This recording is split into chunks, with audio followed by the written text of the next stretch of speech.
All right. Well, hi everybody. Let's get right into it. My name is Elizabeth, and I'm facilitating this instance of our Black Lives Matter discussion series.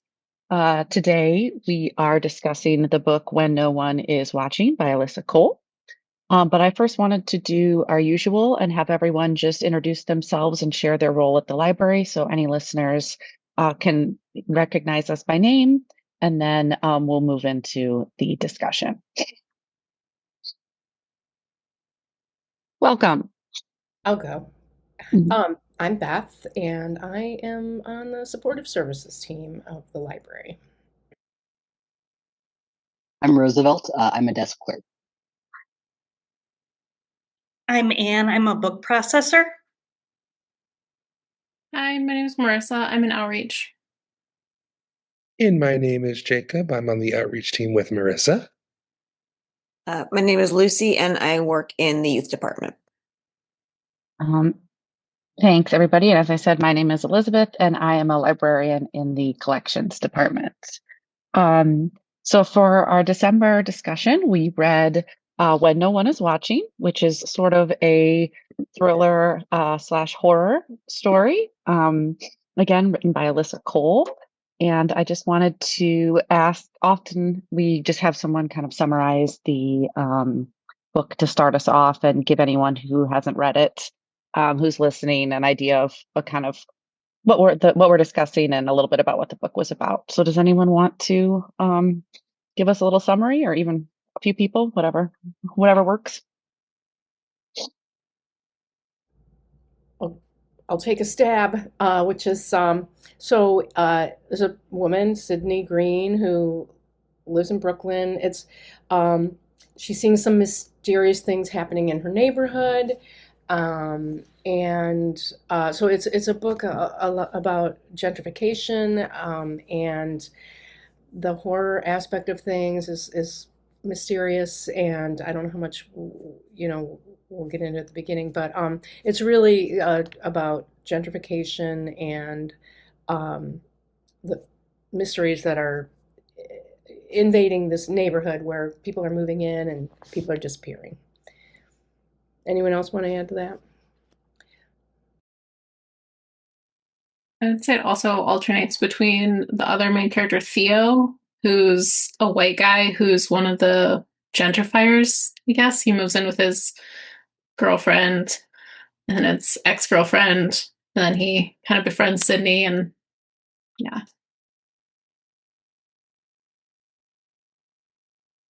Yeah, so together they're trying to figure out this mystery, but Theo is, she's suspicious of him because he's white, and also, and he's also a little sketchy.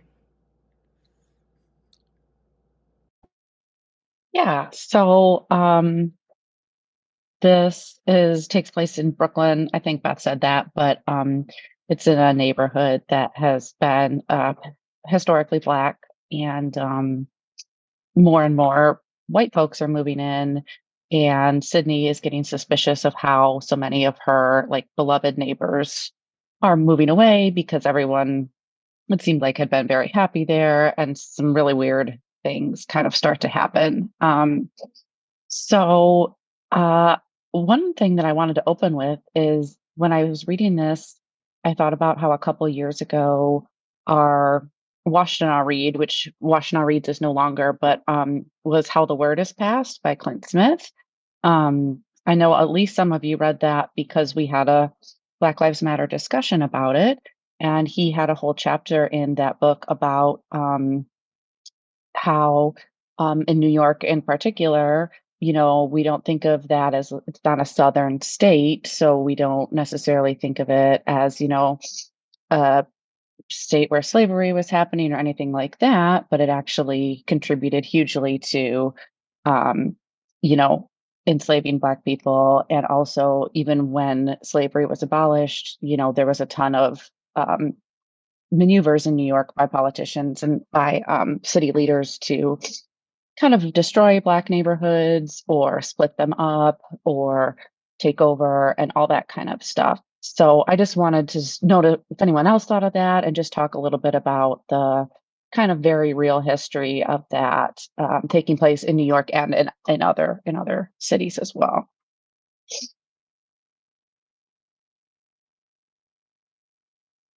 I would say that that was one of the parts of the book that I really enjoyed, was like getting the actual history from um like what had happened in Brooklyn, and the like when they visited an historical museum that is actually, like, I went on the website of that museum.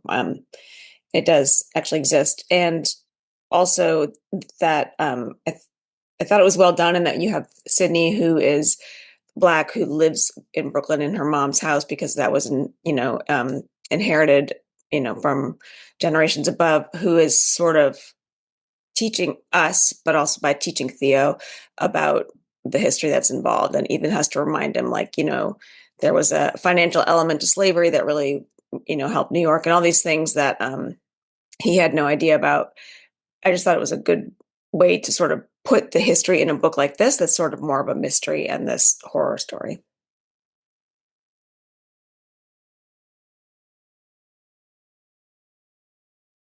Well, it just not related to the book, but here in Ann Arbor, we see that we have the film There Goes the Neighborhood, and really all over it happens. Ipsy too.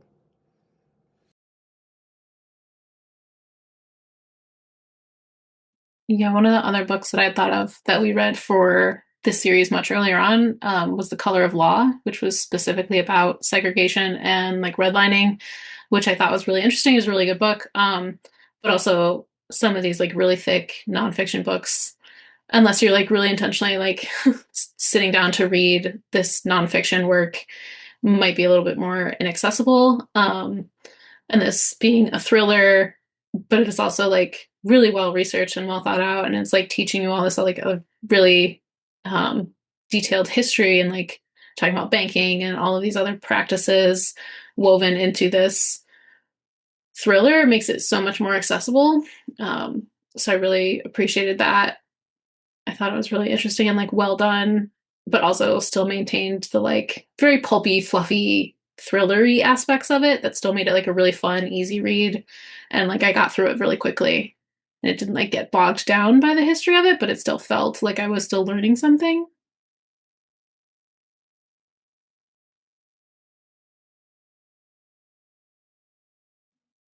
Yeah, I thought that was a really well done aspect, and I actually really appreciated the author doing that because I know that there are folks who are not going to pick up those large, thick nonfiction books and just are not going to consume information in that way, which is completely fine.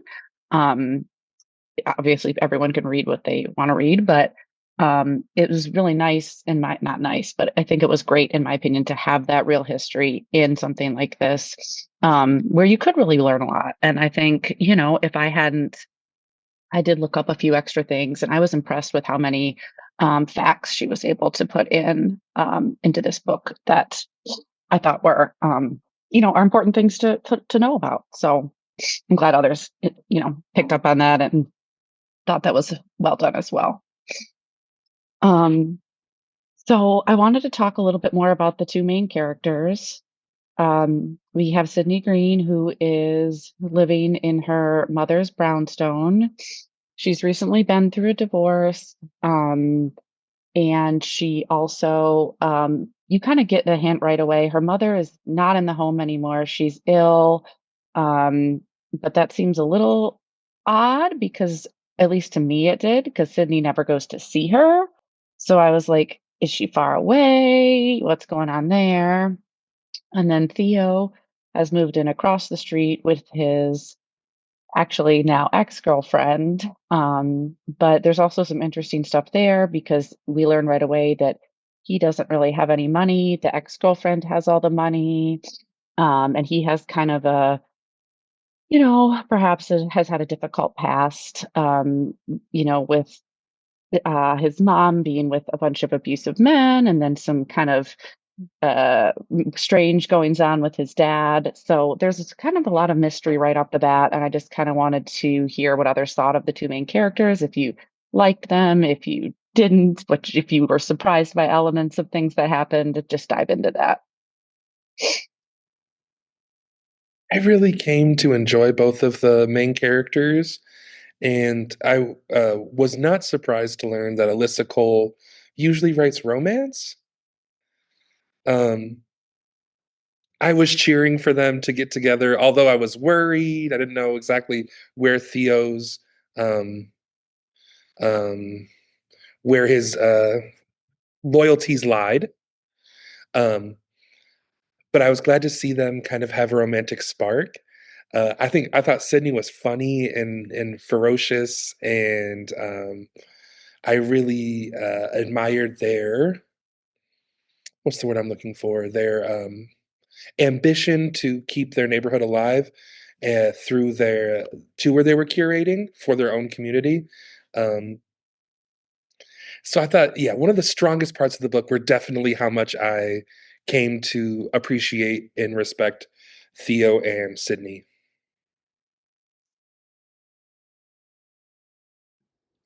Sydney cracked me up, and her descriptions of, I forget, it was like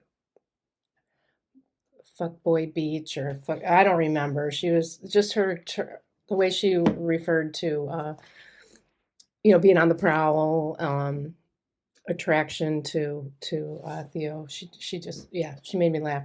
Um, yeah, and also Theo, yeah. But right from the get go, I sensed that her mom was dead. I mean, she just wasn't around. So that part was. Then it was like, where, where'd she go? But yeah, it was a good mystery. If we're going full spoilers, yeah, I really enjoyed. You picked up on that twist way quicker than I did.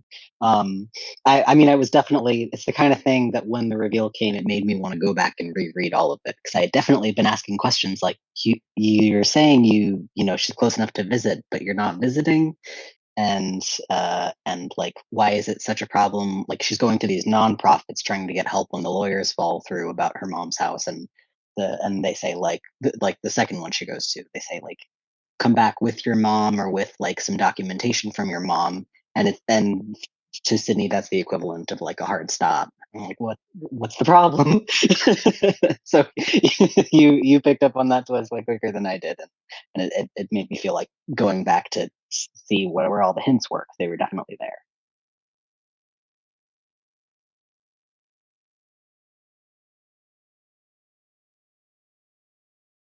So let's get into well, first let's get into some of the weird happenings that start going on. I mentioned that, a lot of Black folks are kind of mysteriously leaving their homes, but it often doesn't make sense, and it often happens like very quickly. Um, and like they don't say goodbye to like lifelong friends.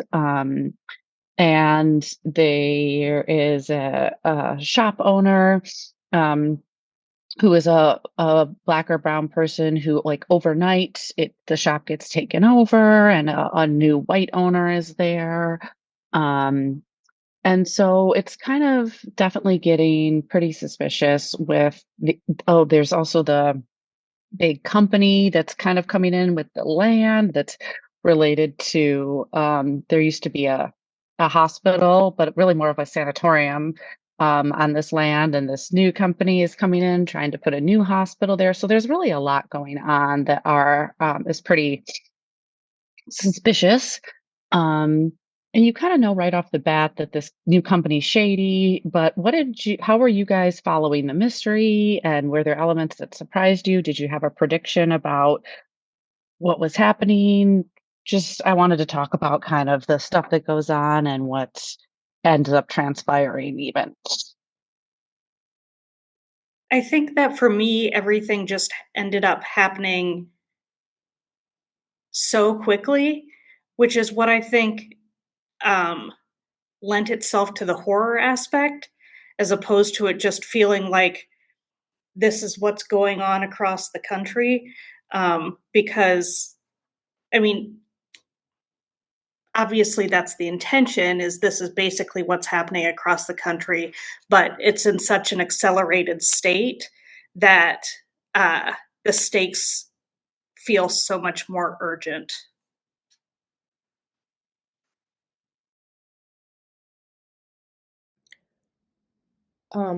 I was just glancing at the book again, and one aspect I liked about it that carried the plot was the like the it wasn't next door, but it was some social media where they would have conversations with the neighbors, and you could you could see the leanings of people of like because some things they would say were racist. So I like that was a good method to use. Um, and then, yeah, I would agree. Like everything did happen crazy fast sometimes, and the neighbors would be gone, and it was nonsensical because, like the one I forget the older man's name that was playing in the party, he was gone. And, just crazy stuff was happening. Uh, so I think. It was all. It was Go sorry. ahead. All yeah. It was all so fast paced. Yeah. I think especially being so wrapped up in Sydney's head as she's really spiraling, really panicking, and her thoughts are always racing. It was easy to get swept up in it. And I was devouring the book so fast. I didn't really have. I didn't. I wasn't making coherent theories, but I wasn't. None of the outcomes, like none of the big reveals, felt out of place, or they all felt earned and appropriate, like and believable within the scope of the book, and like as an extrapolation of the real issue of gentrification. Like it all felt believable. Yeah, I think something that sort of lent itself to that is that, like, with things disappearing so quickly, and it's kind of like from Sydney's world and what she's known, it's almost like, and you are, as Roosevelt's saying, like really inside her head, making you or her question, like, is this really happening? Like, how can this be happening so fast? That, this man was planning a party and now he's gone. And that like connected to the idea that, Sydney was married to a man who really kind of convinced her and like that she was crazy and had her institutionalized. And I think her best friend wasn't believing her. And even Theo, at times when we're getting his point of view, he's like, I don't know. So it was really a interesting way of having like Sydney always kind of either being gaslit or on the edge of being gaslit, that really tied into kind of the confusion and I think the mystery, but also the horror, because it would be so scary to, know that your world is disappearing, but have people be constantly questioning it.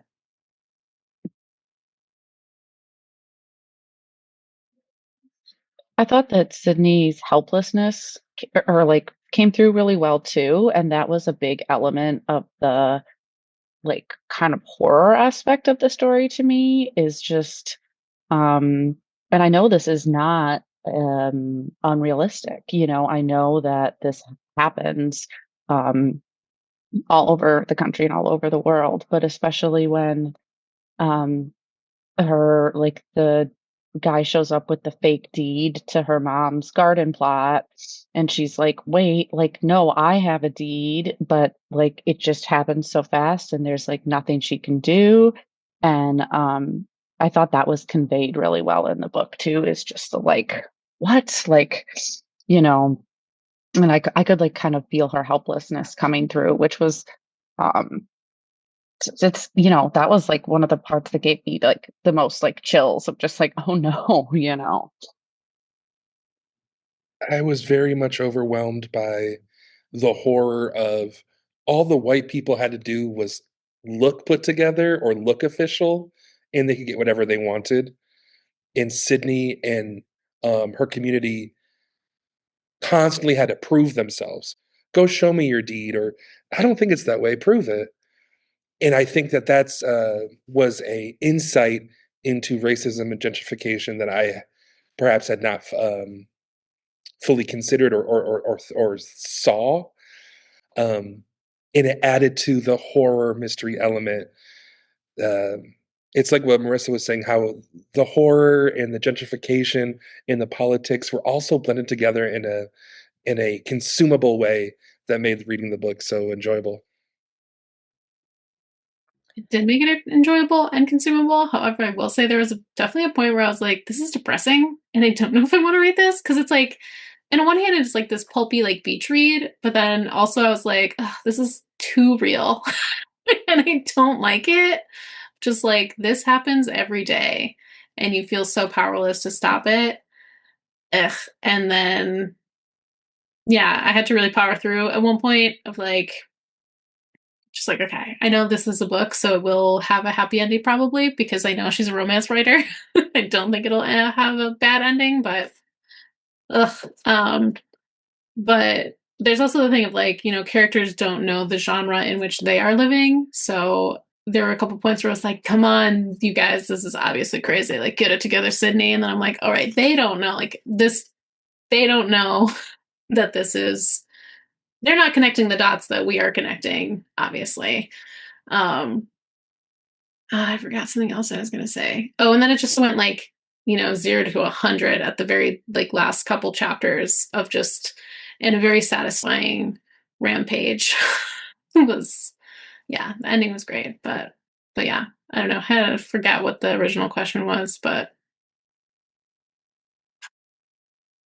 Well, to your point, Marissa, about how intense and depressing heavy the material was, I think the heart, like the relationships between all the neighbors, that community support was a really reinvigorating sort of element that kept me coming back, like kept restoring, restoring my will to keep seeing this story through, when it got to be too real. And I loved how that ended up being, the beacon at the end, the thing that saved the main characters and saw them through. And um, very literally at the end, like they're eating to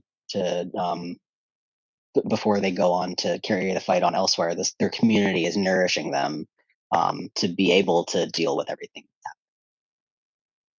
In all the moments when Sydney was just trying to go through it alone, I like the thing that I wanted to yell at her about too was like, just go talk to your neighbors. They're there for you. Go talk to that building full of old people who are willing to do whatever it takes to keep you safe.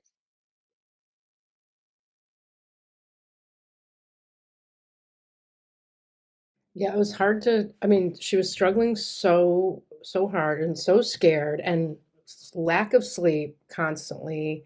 I really I felt sorry for her, and um, just knowing that she was just trying to keep the house so she'd have a place to live. And yeah, everything was closing in on her, literally.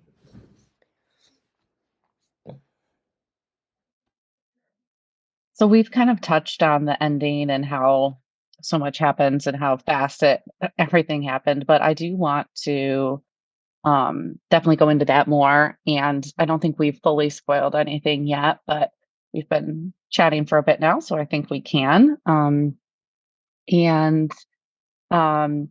yeah, does anyone want to just kind of talk about all the pieces that kind of happened in the last few chapters, and then we can share what we thought of that, and if what surprised us and what didn't, and how we kind of felt at the conclusion of the book.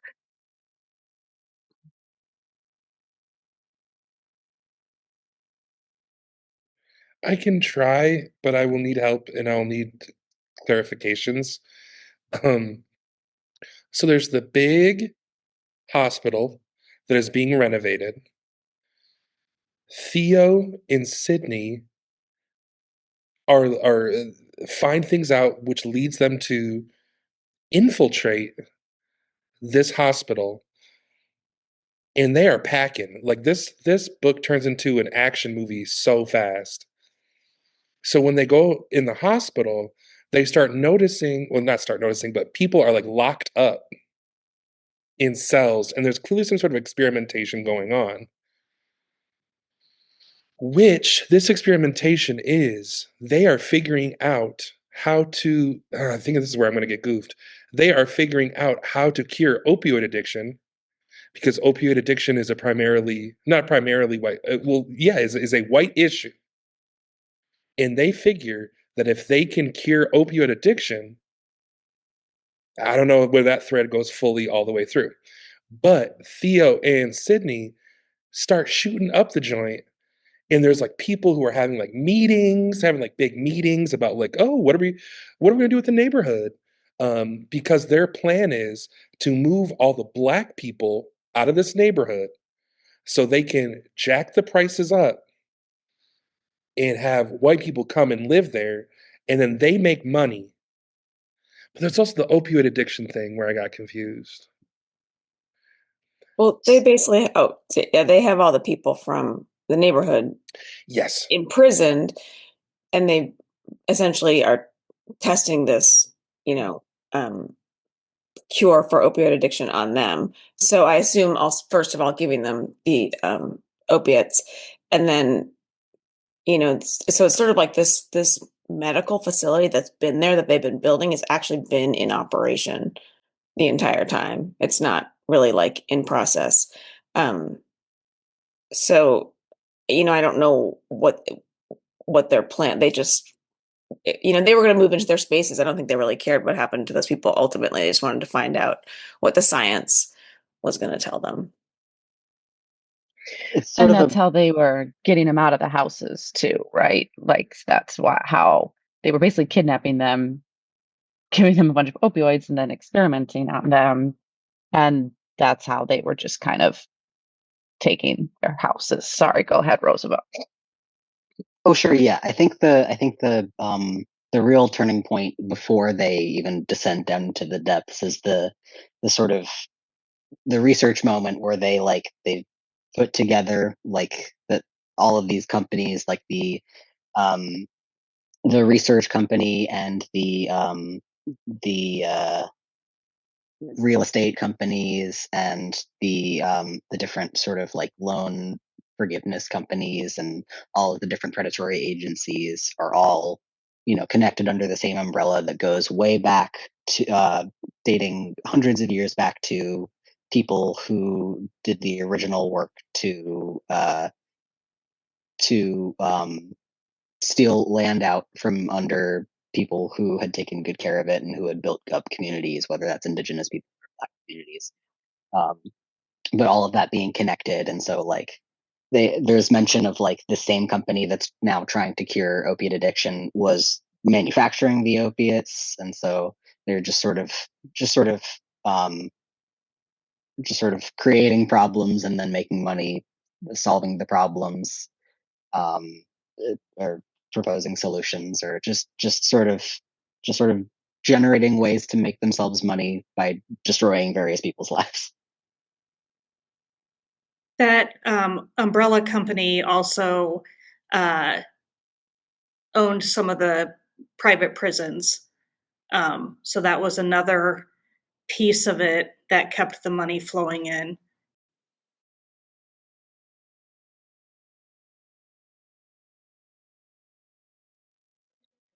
And for me, I mean, it was almost exciting at the end because I guess I don't like, so Theo and Sydney are not detectives. They're just people. And it's kind of like, for me, it was quite unexpected and it was like pretty exciting. But yeah, they end up, there's so much that goes on that it's really kind of difficult to get into. I'm like, they also like these companies basically like faked a riot so that a bunch of fake police could come in and like start arresting and harming the black residents in the community. But anyway, yeah, Sydney and Theo end up like doing some shooting and they, end up killing a lot of the people who were in charge. But like I was kind of surprised by that because I was like, I feel like it doesn't often happen, at least not in like the thrillers that I read. Like sometimes there's like crazy stuff, but it's usually just like, I don't know. But they were just like went in and kind of rampaged that hospital and freed everybody, freed all the black folks who'd been imprisoned there. And it was a pretty wild scene in my opinion. So I don't know if that was like unexpected to anybody else, but I was like, oh, all right, we're just gonna like keep going for it. And I thought it was I don't think fun is the right word, but I thought it was kind of exciting that Alyssa Cole wrote it that way. I thought it was I I don't want to use a positive word for like shooting a bunch of people, but it was exciting. I don't know. Yeah, like a thriller, you know. Hmm. It Well, was while that violent. Go while ahead. that was happening, I to Marissa's point of it being her being a romance writer and there would probably be a happy ending. While that was happening, I'm like, I don't understand how they can have a happy ending here. Like maybe they go on the run because I don't know how you get out of this. And they did. One question I was left with was right at the end where you think they're not, you think Theo and Sydney aren't going to get away or they got too caught up in it.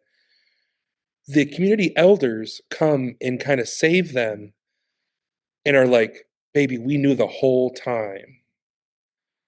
And I'm like, well,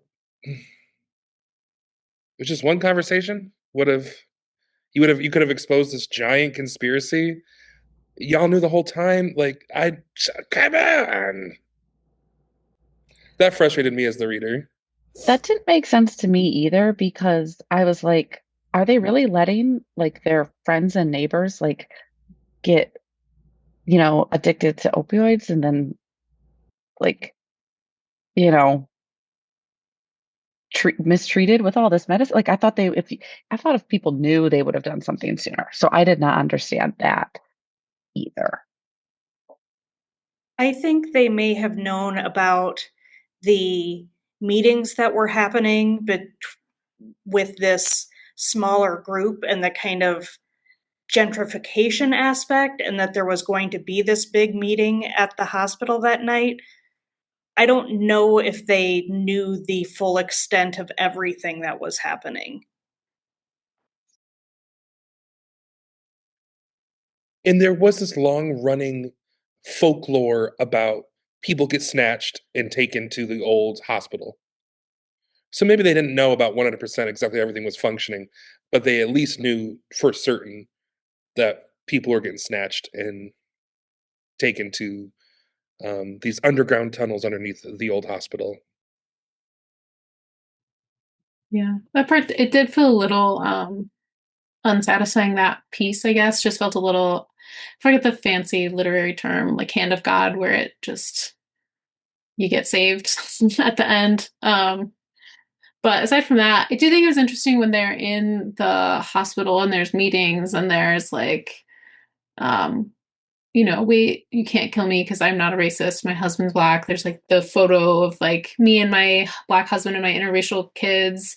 And like, it's fine that you killed him because he was racist anyways, because he didn't let me test our evil medicine on white people. Like, it definitely like, and like, there's also an Asian guy there. Like, it definitely had some like, I don't know, maybe just power corrupts everyone. I don't know. It definitely complicated some of the narrative that they weren't all totally just full white supremacists, but they definitely weren't all good. There definitely was some, what's it called? Mental gymnastics happening there. Yeah, to try to sort of put my thoughts together about that sort of final scene. I think the sort of shocking violence juxtaposed against like people just sort of doing their job, which was sort of a refrain among like characters who Sydney kept coming up against, these tertiary characters who were just doing their job. Um, which I mean is its own type of violence. Like gentrification is violence, and so it's a slow and impersonal violence. But so and then to come up against it and realize you have no recourse, like you can't call the cops because they are the cops, and like you can't put them in jail because they own the jails. So to be in this position where like these people want to kill you, they have tried to kill you, they've tried to kill they have killed your neighbors, like uh, this very shocking, direct, immediate violence coming up against this like enormous, slow, systemic, hundreds of years old violence. It was a really interesting choice. It really made me think because I did have that knee jerk like, whoa, this is too much reaction, but then like I had to really think about like, well, what is it in response to? So I was just having a thought about the elders and how perhaps they, perhaps the younger folks just weren't listening to the older folks, you know. Um, I don't remember the specifics of how that was conveyed in the book, but I guess speaking as an elder, people don't always listen to older folks, you know. I mean, it's true. They're not always, you know, they're like, "Oh, you crazy old lady, you don't know what you're talking about." But I don't know. That's just a thought I had. No, you're As so right. There was exactly that. There was, I don't remember the name of the woman who, like, they said she's quiet, she doesn't talk a lot, but she, like, lays out exactly what's happening, and they're all like, oh boy, let's get her some tea. Yeah, yeah.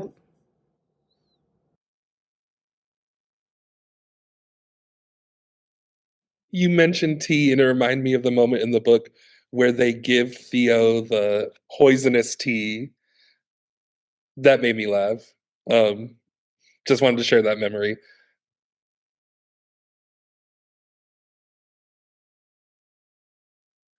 Um, we've talked, several folks have mentioned how Alyssa Cole is a primarily a romance author. Um, and I read a couple interviews with her preparing for leading this discussion, and she said that she really wanted to write this book for a couple reasons, one of which was that she either grew up or partly grew up in New York and did see, like, literally this gentrification happening around her, you know? And the other one was that the quote is, she said, there are people who find Black people solving crimes unbelievable. And she really wanted to center like a regular Black woman as like figuring out kind of like basically solving a crime, solving a mystery. Um, and I thought that was really interesting. That has never occurred to me, but I'm sure that she's right. And I thought it was pretty cool that that's part of her motivation for kind of diving into the thriller world, which she did say was a little challenging for her because she's so used to writing romance. So I just thought it was neat that that she wanted to try her hand at this, and that that was part of the reason why.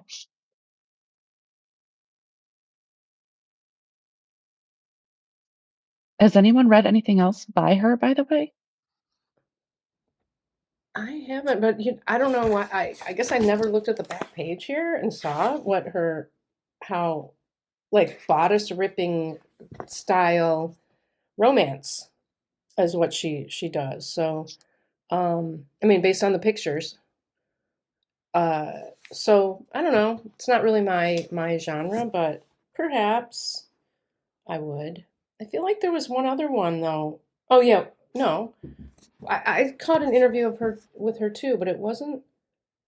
She did write another thriller after this. Yeah, right. Okay, that was. Which I think is interesting hearing what you just said, Elizabeth, that like she found it to be a challenge, but obviously she was like, well, that's a good challenge and there's really a lot there.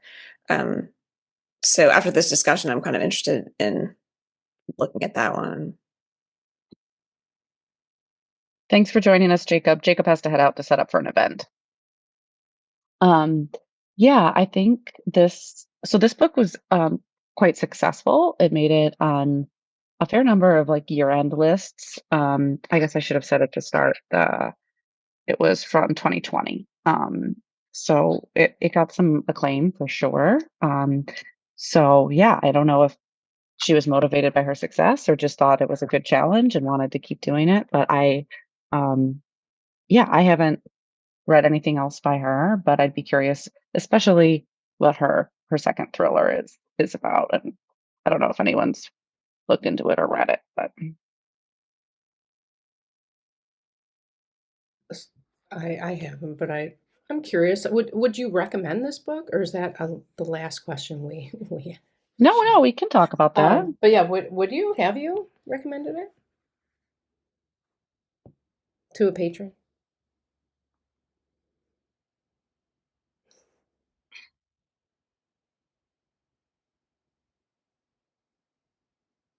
I think that I would, and that's because I think it does a good job of dealing with heavier topics, but in a more accessible way and an exciting way. I think I would too if they asked for like maybe like a unique thriller or like a thriller horror type novel. I always like I'm just weird as I hesitate to recommend things that are like violent just because I don't want people to be upset. But I would recommend this to a peer if I knew someone was interested in um reading about this kind of thing, or if I thought that maybe like they should read a little bit about this sort of topic. Yeah. So I thought it was well written. Definitely going to keep this one in my back pocket as a thriller recommendation. It's not Yeah. my usual genre. I got very stressed out reading it. But now instead of drawing a blank when somebody asks for a thriller, I'll keep this one in mind for sure. Yeah, I had a patron ask for it was while I was reading it, probably 6 weeks ago or so, but asked, looking for a horror, and I was like, oh, this will be a good one for you. So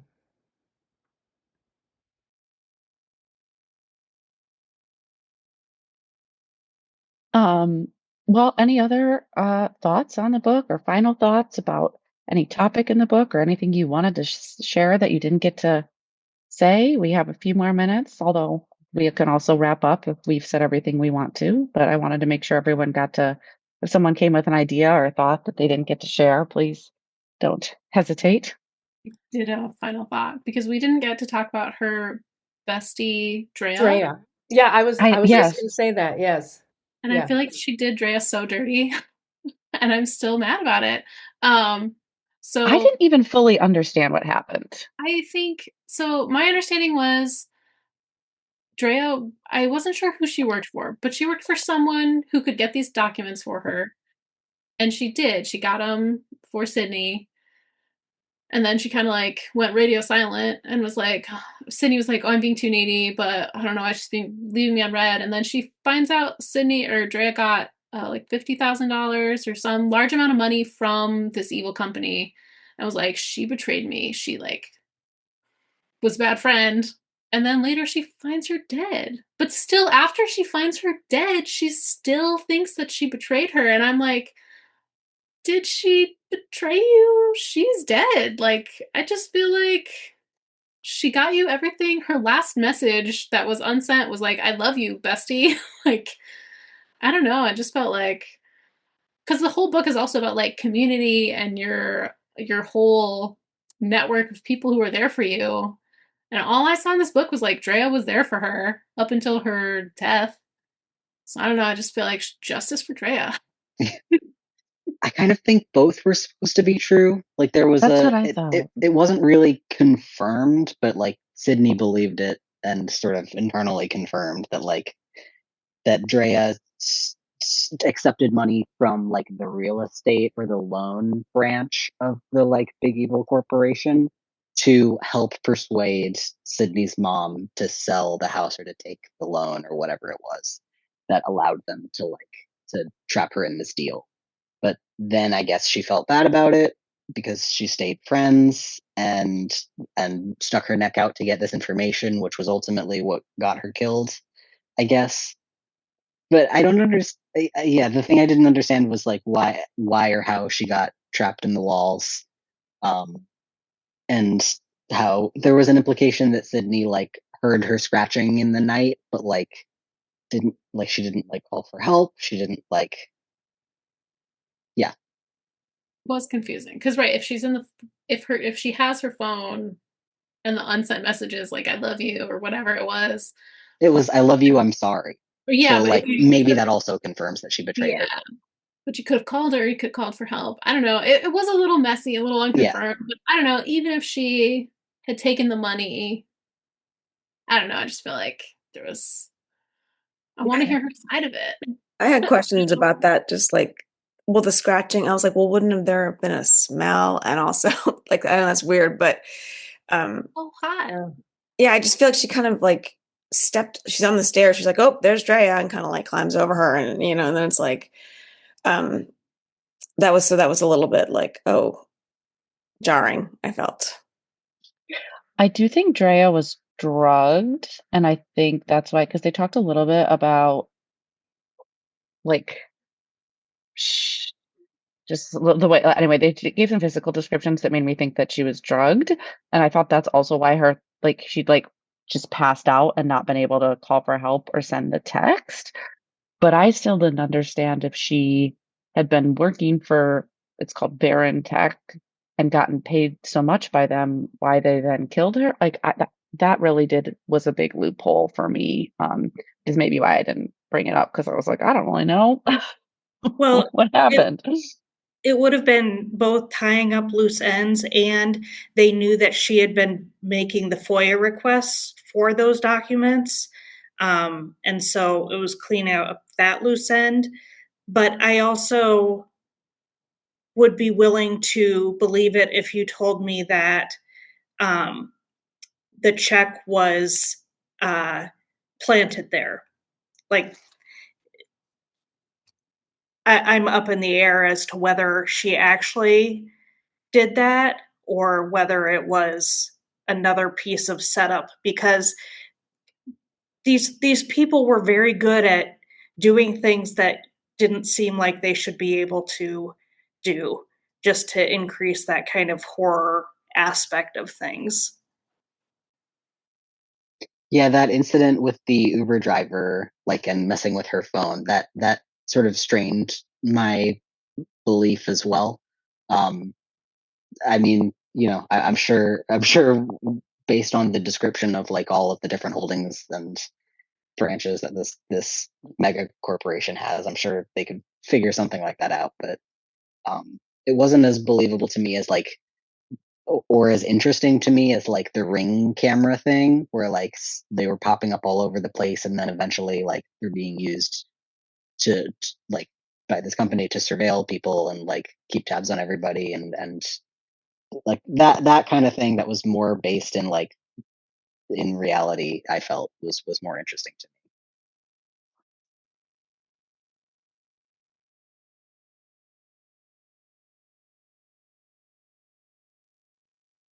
Yeah, there were a few elements of the book, like the Drea thing or like the Uber driver, that I did not think got fully kind of tied up, and also that I sort of didn't think were necessary. Like, the story was kind of freaky enough, but that, uh, yeah, you had to suspend your I can't never remember if it's suspend your disbelief or suspend your belief, but anyway, you had to do that thing for some of this stuff. But yeah, so, uh, any other thoughts? If we still have time, we talked about Sydney a good deal, but I'm curious to know how people thought about. Oh wow, I just Theo. Yeah. What people thought about Theo. Um, Howdy doody was a very funny safe oh, word. the safe word. Yeah.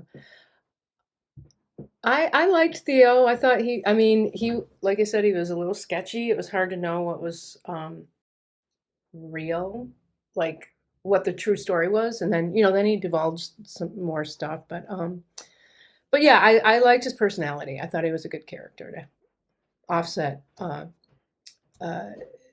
Sydney's anxiety.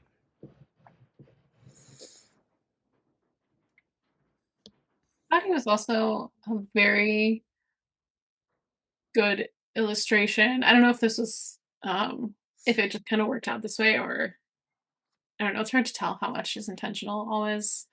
Um, but I think he really was a perfect example of white privilege in that he comes from a very poor family, so he kind of is very quick to write off like that I don't have that much privilege, or is very quick to say like, well, I didn't have this privilege because I had a poor mom, or like I never had a community, like no one did that stuff for me.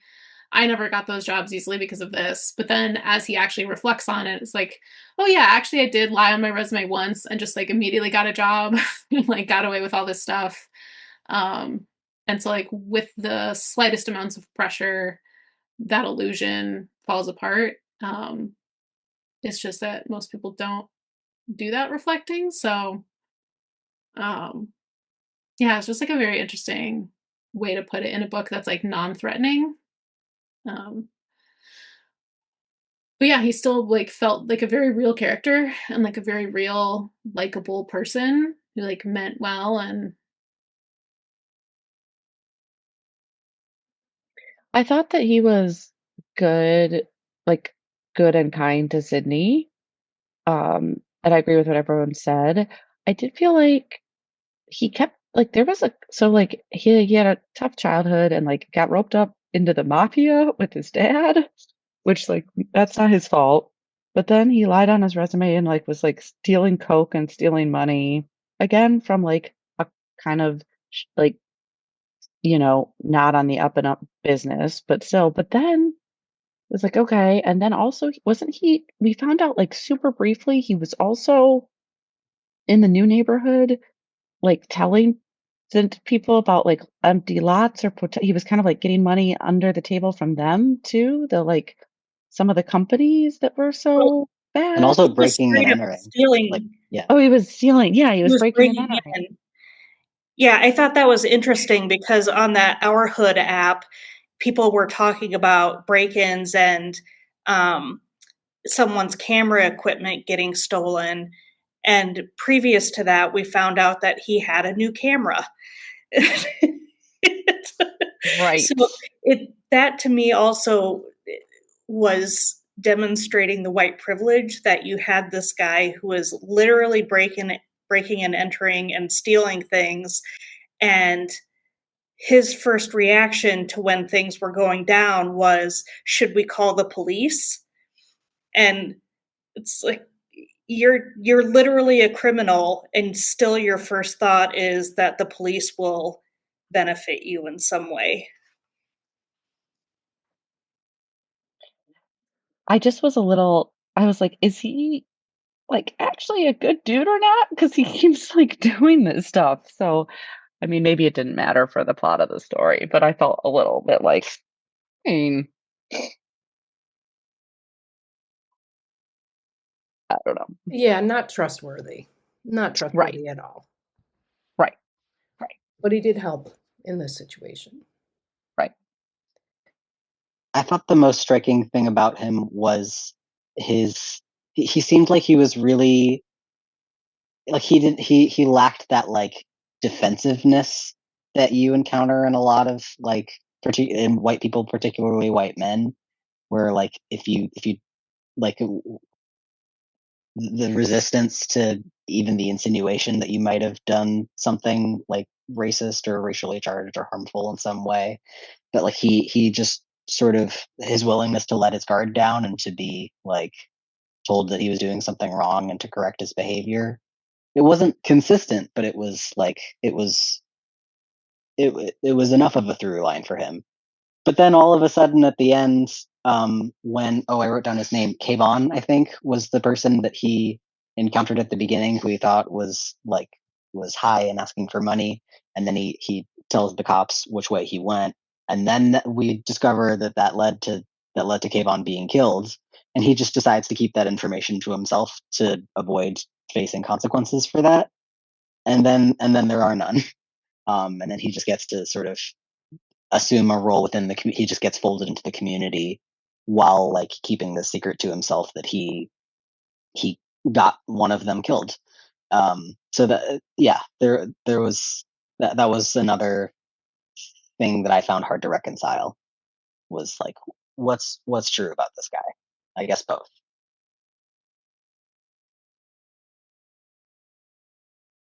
Yeah, I guess still his like internal monologue that we're reading didn't quite match up with what we know about his backstory of like a criminal and his actions and like what Roosevelt was just saying, like I'm a good guy and I care about this and whatever, but then like it doesn't quite match up for me just because I have a but I don't know. It worked enough, I guess, for the story. I'd be curious if like I know this is not the point of romance novels, but like are they still together in 2 years? Or 6 months? I'd say no. I'd be surprised.